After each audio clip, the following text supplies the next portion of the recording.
منافقی ئێستا تووڕووی ئێستا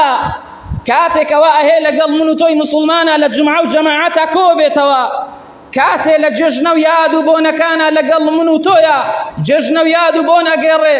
وەڵڵاهی زەڕ و شەڕ و خراپەی زۆر ترسناکترە لە منافقی ڕۆژگاری رسول الله صلى الله عليه وسلم. ئەوەش قسەی خۆم نییە، قسەی حوذەیفەی کوڕی یەمانە، کاتب سڕی رسول الله صلى الله عليه وسلم، پارێزەری نهێنی رسول الله عليه الصلاة والسلام. ئیمام بخاری لە صحەکەی خۆی ئایهێنێ حذيفة كر يمان فرمي إن المنافقين اليوم شر منهم على عهد النبي صلى الله عليه وسلم كانوا يومئذ يصرون واليوم يجهرون. رواه البخاري. أفرمي بيقمان منافقي روشقاري استا منافقي سردمي استا كما سردمي صحابة مالطان آوابه لو كاتك رسول الله عليه الصلاة والسلام مفاتي كربو لم تشرخ زيرين هيدا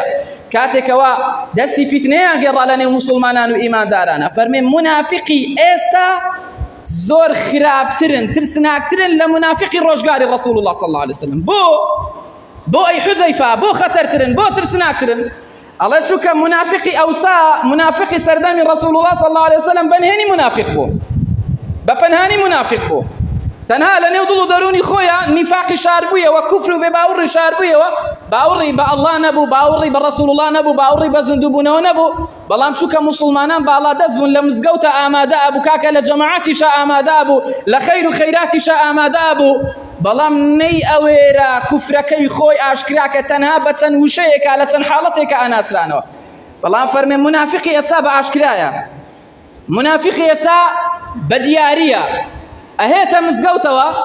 لمزقوت آمادا به بلام سيري شكي لولا أو كسيا بشكو قمانا ودين داريا كاكا أهيبو مزقوتوا لولا شوت صبلا لقل كافران وبيباوران ودجمنان وملحدان وماركسيان والنيهراني إسلام ليدا أصلا ولا أبدا باوري بإسلام وبزندو بنوانية بلام بزبانيكي لوسا وآيات يشد بوا هينيتوا حديث يشد بوا هينيتوا بلام چی لێک ئاڵێ ئەم ئاەتە بۆ ڕۆژگاری خۆی بوو ئەم حەدیثەیە خۆ نابێ ئاوا لێک بدرێتەوە مەبەستی رسول الله عليه الصلاة والسلام بەم شێوازەیە حیجاب تەنها تایبەت بووە بە ڕۆژگاری خۆیەوە ئیتر جەهەنەم شێکی مەجازیە عەذابی قەبر بوونی نییە ڕۆژ و سونەتە واجب نییە یعنی تەماشاکەی منافقی وەکو خۆی نییە لە ناکاویشە جنێوێ قسەیەک تەشیرێک بە ئیمام عومەڕەکە بإمام أبو بكرك بمبا برزانك كاتش بيالي كاكا دم داخا بوسطا الله من لا يوم مسلماترم من لا يوم مسلماترم باني كودو هوايا لولا والله مسلمانم لولا شو لا إعلام كانوا للراقان كان خويان أيا نويد دا نبدأنا أحكامي شريعتي بيروز إسلام بتاشنو لنيوي برن